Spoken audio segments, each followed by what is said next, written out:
Assalamualaikum warahmatullahi wabarakatuh. Halo semuanya, kembali lagi di Mimia Channel. Yang akan kita bahas kali ini yaitu perjuangan bangsa Indonesia menuju kemerdekaan. Yang pertama yaitu penjajahan di Indonesia dan akibatnya. Timbulnya penjajahan di Indonesia secara garis besar disebabkan oleh dua faktor internal, yaitu kondisi politik, ekonomi, dan sosial budaya. Sedikitnya, ada dua faktor yang mengakibatkan wilayah Nusantara ini dijajah oleh bangsa Barat, yaitu faktor eksternal dan faktor internal. Di dalam faktor eksternal, dibagi berbagai macam. Yang pertama yaitu berkembangnya kepercayaan yang dilahirkan dari ajaran Kopernikus bahwa dunia ini bulat, tidak datar sebagaimana ajaran yang berkembang sebelumnya. Yang kedua, adanya masa Renaissance di Eropa yang ditandai oleh munculnya kebebasan bagi setiap orang untuk berkreasi. Yang ketiga, munculnya Islam sebagai kekuatan baru di wilayah Timur Tengah Afrika Utara.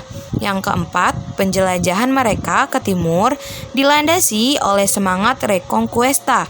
Dan yang terakhir, adanya perjanjian Tordesillas yang ditandatangani pada tanggal 7 Juni 1494. Selanjutnya, di sini juga ada faktor internalnya. Faktor internal dibagi berbagai macam. Yang pertama, terjadinya kontak hubungan perdagangan antar penduduk pribumi dan orang asing. Yang kedua, penduduk Nusantara termasuk Indonesia adalah penghasil rempah-rempah. Dan yang ketiga, kondisi penduduk Nusantara masih merupakan kerajaan-kerajaan kecil. Selanjutnya, perjuangan bangsa Indonesia dan semangat kebangsaan menuju kemerdekaan.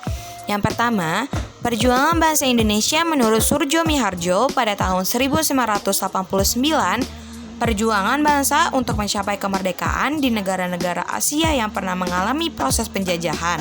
Pada umumnya, mencapai puncaknya pada pertengahan abad ke-20, yakni melalui proses dekolonisasi antara tahun 1945 sampai 1955. Yang kedua, semangat kebangsaan. Hampir semua orang yang ada di wilayah Nusantara ini pernah merasakan bagaimana sakit dan penderitaan selama dalam alam penjajahan.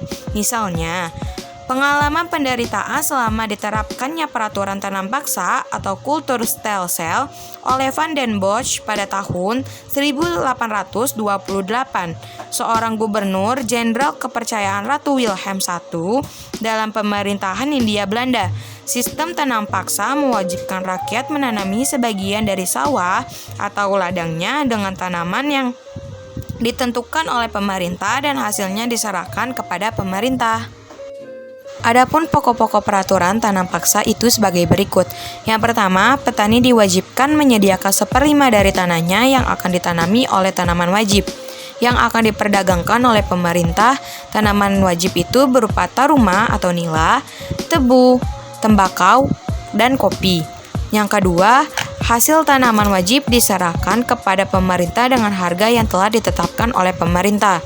Yang ketiga, tanah yang dikenakan tanaman wajib dibebaskan dari pajak. Yang keempat, tenaga yang diperuntukkan bagi pemeliharaan tanaman wajib tidak boleh melebihi tenaga kerja demi penggarapan tanah.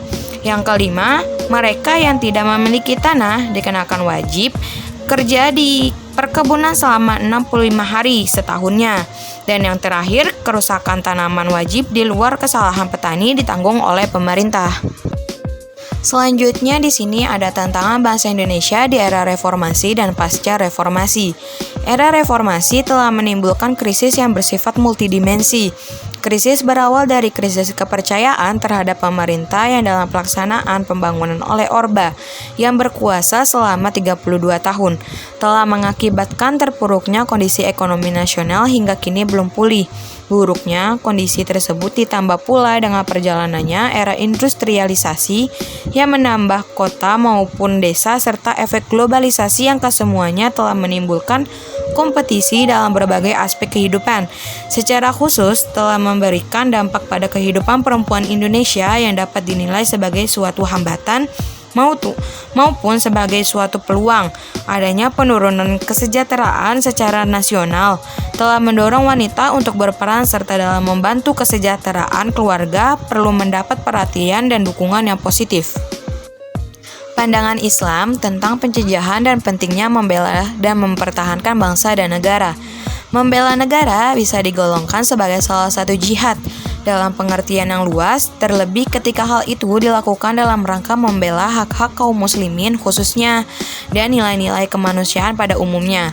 Oleh sebab itu, upaya setiap warga negara untuk mempertahankan Republik Indonesia terhadap ancaman baik dari luar maupun dalam negeri menjadi sebuah keniscayaan untuk eksistensi bangsa. Sayangnya, mempertahankan negara biasanya selalu dikaitkan dengan militer atau militerisme, seolah-olah kewajiban dan tanggung jawab untuk membela dan mempertahankan negara hanya terletak pada Tentara Nasional Indonesia. Padahal berdasarkan pasal 30 Undang-Undang Dasar 1945, bela negara merupakan hak dan kewajiban setiap warga negara Republik Indonesia. Undang-Undang Nomor 3 Tahun 2002 tentang mempertahankan negara RI mengatur tata cara penyelenggaraan pertahanan negara yang dilakukan oleh Tentara Nasional Indonesia atau TNI maupun seluruh komponen bangsa. Selanjutnya ada upaya menjaga dan mempertahankan persatuan dan kesatuan bangsa, dibagi menjadi 5. Yang pertama, menjaga persatuan dan kesatuan bangsa merupakan salah satu bentuk jihad mempertahankan negara dalam konteks keindonesiaan. Yang kedua, menanamkan nilai nasionalisme. Yang ketiga, membudayakan syura atau musyawarah. Yang keempat, memperjuangkan keadilan atau al-adalah. Dan yang kelima, menjaga prinsip kebebasan atau al-hurriyah.